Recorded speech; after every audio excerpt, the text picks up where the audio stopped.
everybody. Hey, today I'm going to go through and look at Save the World and tell you guys how to actually set up some of your survivors and just different things within inside of Save the World. So let's go ahead and load into Save the World. So here you're going to see the main splash screen. You have your quest log at the bottom. This will just tell you all the different quests that you have open or available. Feel free to go through them. Some of them have V-Bucks tied to them and whatnot. Also down here on the bottom left you'll see an area with a couple different arrows. This is for not the main quest, but these are kind of like just different side quests that are available to get different characters and things like that. You can always tell your current quest. It'll tell you at the top here. Now I'm all the way through and done with all the missions and all the different zones, so I don't have really anything here aside from some of the things that are tied to like Storm King and various things. So that's where you want to go. Make sure you're on the main quest side, not one of these side quests to see what your next mission is. That's the quest tab. The map tab, this is just showing you the different maps that are open. So obviously there's Stonewood. Everybody starts in Stonewood. Once you get through Stonewood, then you progress over here to Plankerton, and once you get out of Plankerton, you're going to go into Canny Valley. Then when you leave Canny Valley, you're going to Twine Peaks. Also, it's important to note that your Storm Shield here, the farther out that you get from the Storm Shield, the missions are going to increase in difficulty and better rewards. So just watch when you're looking at your quests. Some quests might say that you have to do something in a particular zone or a particular mission. So if I were to click on this little truck here, the mission is Ride the Lightning, as you can see in the top left, and it's in the city in Stonewood. So some of your missions might have a specific thing tied to it, like Ride the Lightning, and it has to be in or collect something in a city. So whatever's underneath the mission name is the area. So there's city, there's grasslands, there's industrial park, there's some other ones here. Here's forest, and then there should be some suburbs as well. Let's find the suburbs. Okay, here's the suburbs. The little rocket here actually is the one that is actually going to get you to the next area. So we leave Stonewood here and go into Plankerton when you get to the rocket mission. So that is the map. Again, just the different. Yeah, it has the recommended power levels. Underneath command, this is where all your heroes, survivors, upgrades, research. You may not have upgrades and you may not have research shown. That just means you haven't completed the missions yet to get these opened. And in my case, I am at the max level for all research, so I can't really get anything else. As far as upgrades, so upgrades, when you get points here, you can allocate these to different areas. And again, you might have to get to a certain level in order for it to be opened. There's gadgets and tools. So on the tool side, there's the backpack, which increases your backpack size, building repair speed, building health, pickaxe upgrade, and the storm shield storage. Definitely increase your backpack size. On the gadgets, the one that I would pay most attention to would be your adrenaline rush and your hover turret. I tend to use those the most. The supply drop doesn't really use that much. You might even want to do airstrike and or banner, but definitely adrenaline rush and hover turret are used very frequently for your upgrades. Now let's look at your heroes. So here we have defenders. So defenders, you can get them to increase in level. Obviously, so for instance here, this gentleman, let's actually pick somebody who actually want to upgrade. Let's upgrade Jill here. She's an epic defender, so if we wanted to upgrade her, we can go ahead and level her up, confirm her. We'll go back and notice how the line is all the way to the end. So she's at the max level from the 2 stars. If we want to get her from 2 stars to 3 stars, we'd have to upgrade her and actually do Q evolution. So in this case, I'm missing a 1 lightning in a bottle to get her to the next star level. Then once that happens, it'll reset back to the beginning, and you got to get her all the way up to the end in order to go to the next star. Now, from a defender standpoint, each mission you can have 4 people on a mission, so yourself and 3 other people in your party, or you can put out 3 defenders. When somebody joins your party, one of the defenders will leave because you can never have more than 4 people in it. So if you have 2 real people in it, then you can put 2 defenders out. But once a new person joins the party, one of those defenders is going to leave. Hero loadout. This is just how you're going to build out your hero. In my case, I have Commander Lynx Cassandra. She provides some hero abilities, and then you notice here this team perk is Blast from the Past that I'm actually using for her, because what happens with that is it removes all shield and increases max health by 200%. But in order for that to become active, I need 2 dinosaur heroes. And put that back on to Blast from the Past. In my case, I do have 2, and you can see that it's these 2 that are actually giving me my team perk Blast from the Past up here. So you want to get those folks increased in level as well. Just help you out. Expeditions, this is just a good way to get additional resources. Feel free, mess around in there. Not really going to cover that.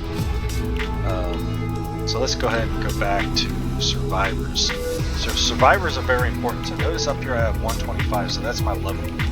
Survivors are what's actually going to increase your level, your power level and everything.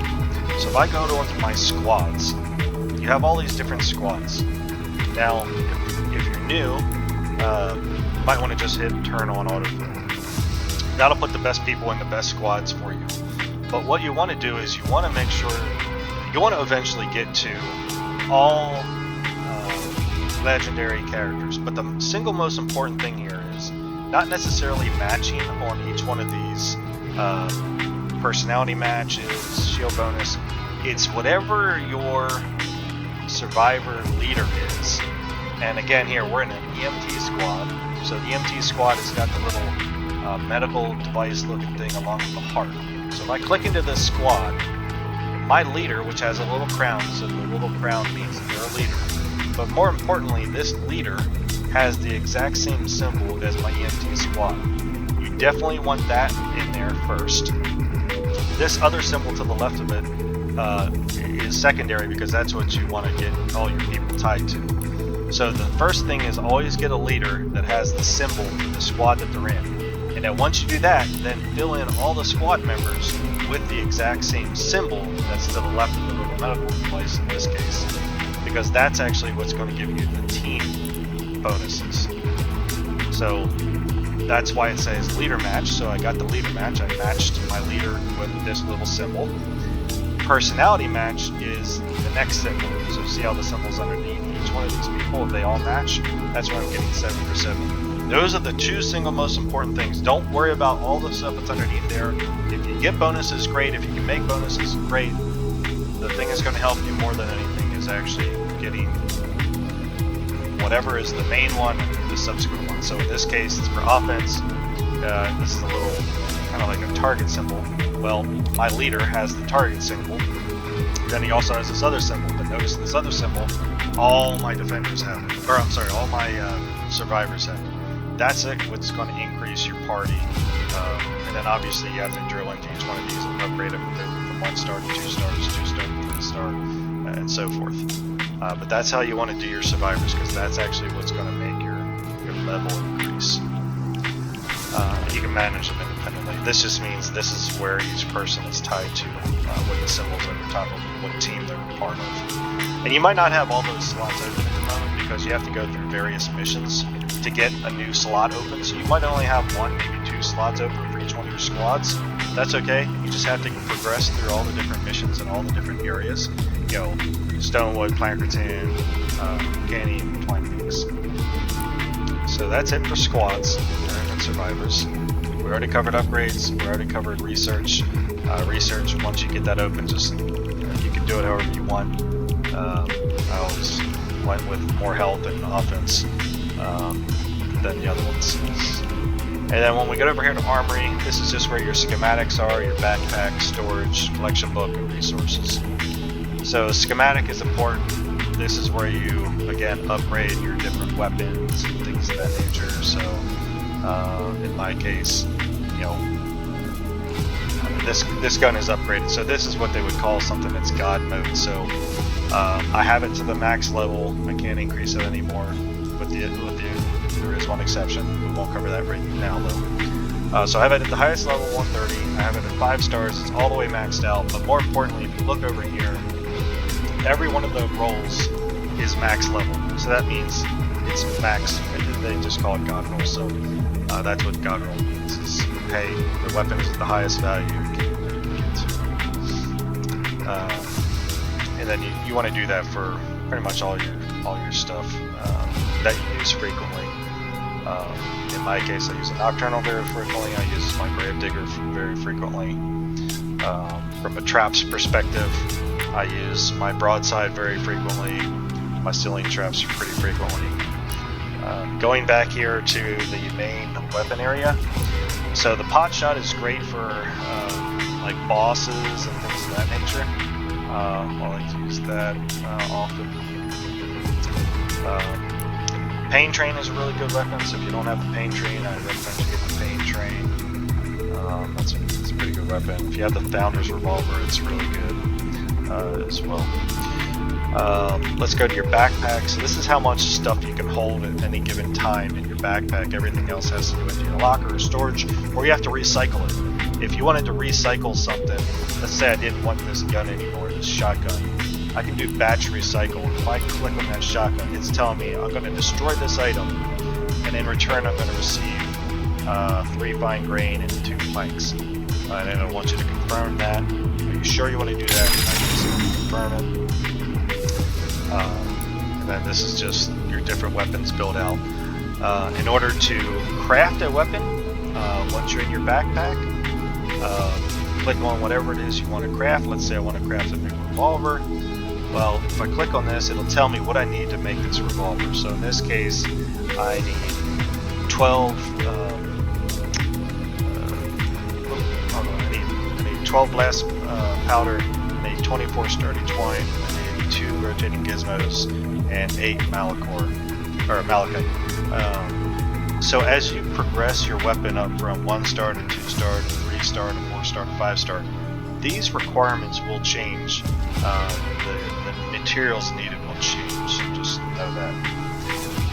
Each weapon has 5 different things that you can increase, change. And some weapons will let you change the element level from nature to something else like physical or something like that. But that's how you craft a weapon.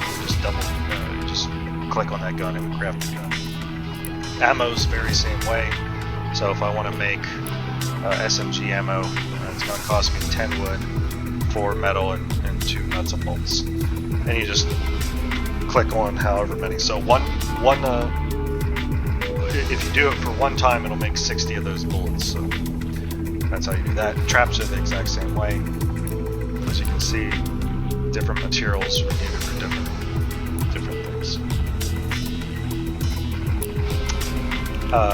Storage, this is just your locker, so you can move things from your backpack to your storage. So I have a lot of space in my storage. That just means I can store more things and get to more things, so I don't have to delete something out or recycle or anything like that. Resources, this is just a collection and makeup of everything that I have. Your collection book, if you want, you can actually build this out and move your level up. In my case, I'm level 213. But it'll lock the player out, and you won't be able to use this person anymore. So just be cautious of what you're doing in here, especially if you're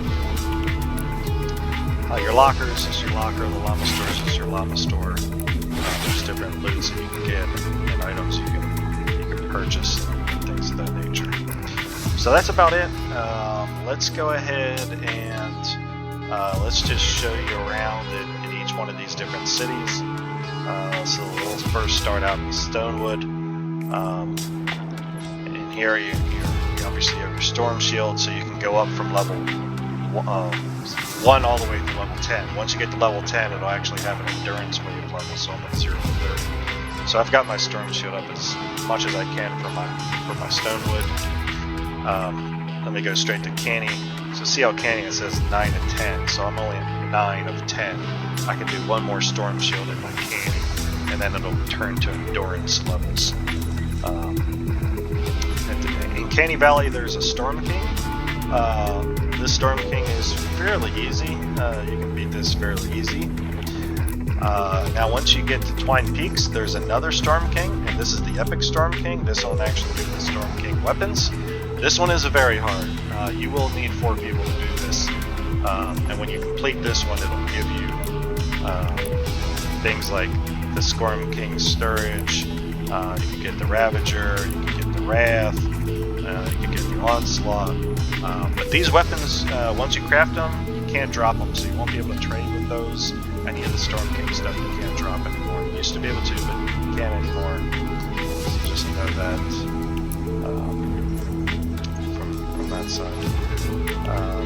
And then your base, you can make your base anything you want. I'm just going to show you each one of my storm shields, just to give you an idea of what they look like, and that way you'll know how to properly set up your storm shield and how you can progress over time and build certain things over time.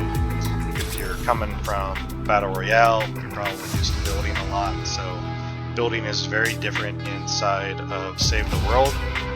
There's actually 3 different levels of builds that you can increase. So your standard wood, your standard brick, and your standard steel, you can upgrade them 3 times, and they'll change in appearance over those 3 times, giving you more health and strength, things like that. The zombies, once you get, which are pretty much the non-player characters, it's just the environment. They're pretty easy, obviously, in the beginning. So if you see a zombie that has a number 2 above them, then use a weapon that's respective to the zombie. So you don't need like a level 50 gun to fight a level 2 zombie. So use like a level 10 or 20 gun or something like that on those guys. And then as you progress and go up, the zombies are going to get very hard and much more challenging to deal with. And some of the waves, though, you have to kill. We're ready to expand again. 600, 700, 900. When you're ready to start the fight, select Expand Shield from the Storm Storm Shield console. So as you can see here, I have different. This is where my main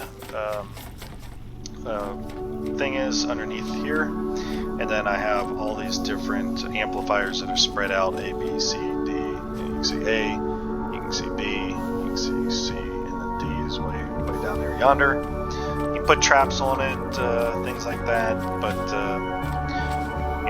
here in Stonewood, it's not that hard. You should be able to put a couple defenses out and get you pretty much set up however you want. I just wanted to show you this because this is very basic. It's just pyramids over top of the amplifiers and everything.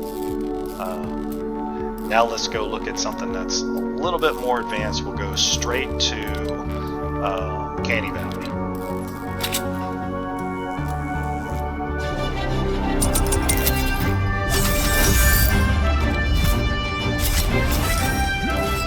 So let's go ahead and let this load here. Back to home base. Pop on over to Canny Valley. So my Canny Valley, I have built out it's very big. Let's go jump right into that. In here I have a lot of metal. In my other one I use a lot of wood and brick in my lower Stonewood. You also have a build limit, so you can only have so many things out, like builds, meaning whether it's a wall or a ceiling or a floor, trap, things like that. They all count against your build limit. I can't remember off the top of my head what they are, but I know I am at I only have 2 left in my Twine Peaks storm shield. I'll take you there and show you that here real quick. But this one is kind of a more of like a medieval slash ninja type build out here in my Canny Valley. So just take a second to load into it.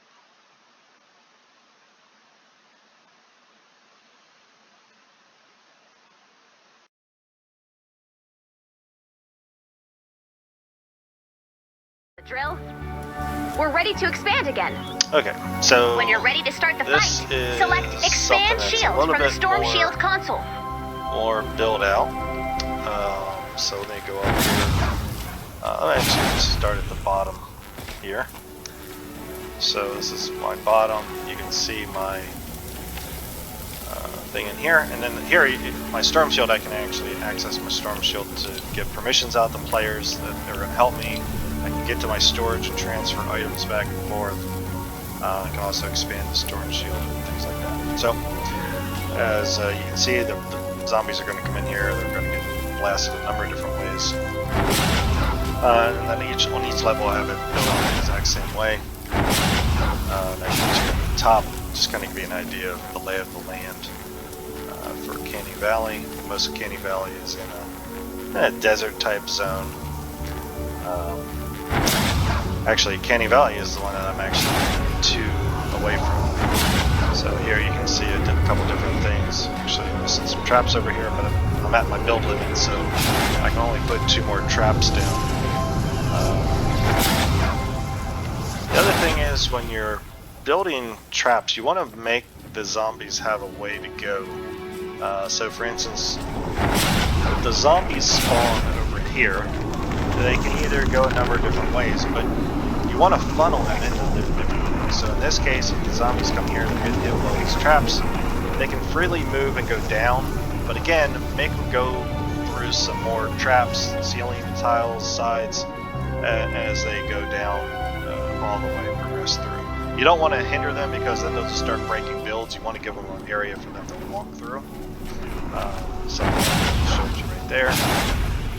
And in this case, this is not, because in most cases some of them will come this way and drop off the edge, but the majority of them are probably going to come and try to break this wall down. And once they break that wall down, they're actually just going to fall straight down to here and circumvent all the traps, and then they're going to come pretty good health and not get hit too bad here, and then fall straight down into this pit. So definitely you want to make sure you have some help when you're doing your storm shields, specifically once you get up past level 3, 4, things like that, because it will be a little bit challenging. Take use of your defenders. So these defender platforms, you can have defender platforms as many as you want all around. It's just you can't have more than a few out. So if the first wave was coming from here, I'd want my defender here, and then if the next wave is coming from over here, I would want to reposition my defender over here. And you can do that as many times as you want, as long as there's a defender available for you to put out. So if he was in the other area, you can just move him to this area. So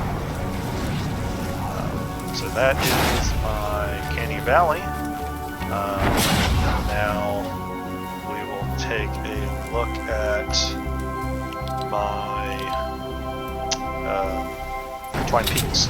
So Twine Peaks is a little different. It's kind of like more volcano-ish. I don't have that one built out as extensive as my Canny Valley storage, but nonetheless, I'll give you a peek. Show what it is. And while we're waiting for that to load, just also be cautious when you're trading weapons. Watch out for scammers.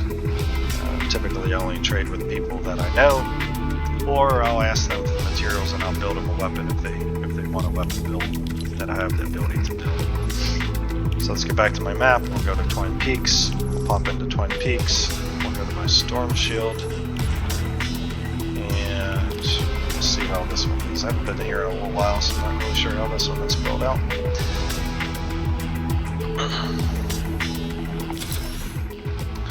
Okay, we'll launch into this.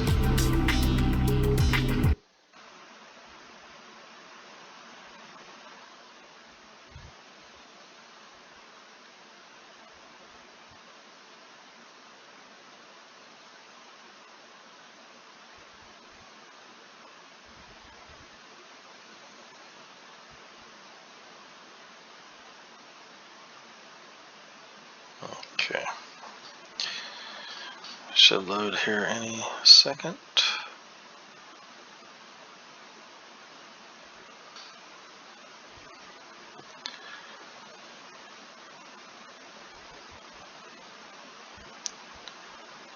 Oh, come on, Epic.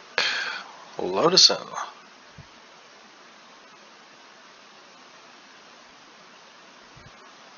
There we go. To expand again. Okay, so this is my Twine Peak Storm Shield. Notice all the lava around.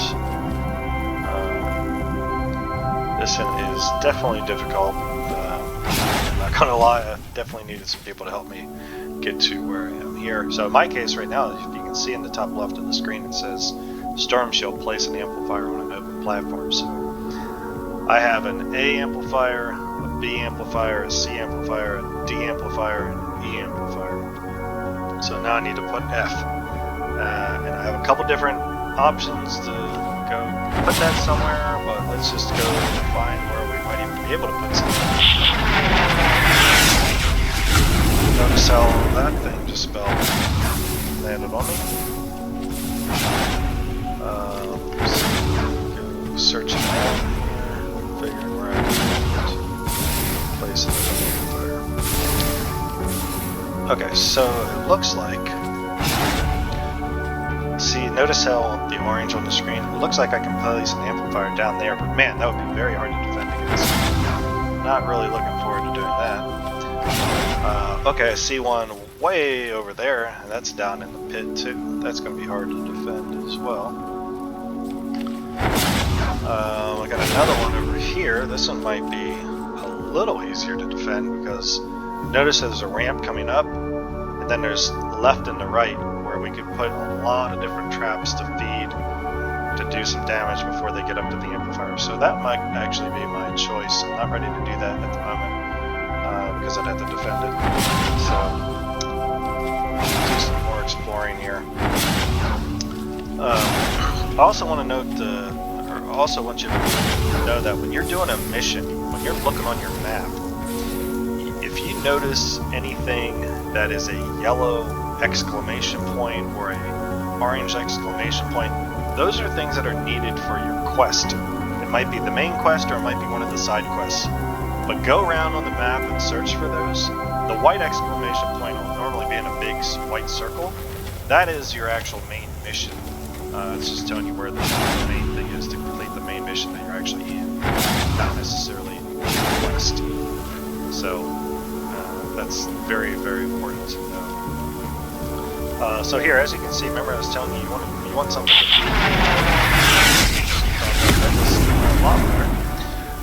you want to feed these zombies in, so when they come in here, you know, they're going to have to choose to go this way. It just makes you go through more traps to, you know, so they can't just go straight through it and take the least amount of damage. So that's why I have some of those things in place. It's just to slow them down a little bit, make them get hit by one or two more traps than what they normally get hit by. That'll help me out defending my storm shield. So that's it. That's all I have for you today. Hopefully you learned a little bit about how to set up the game, how to upgrade some different things, how to set up your storm shield. If you ever need any help, just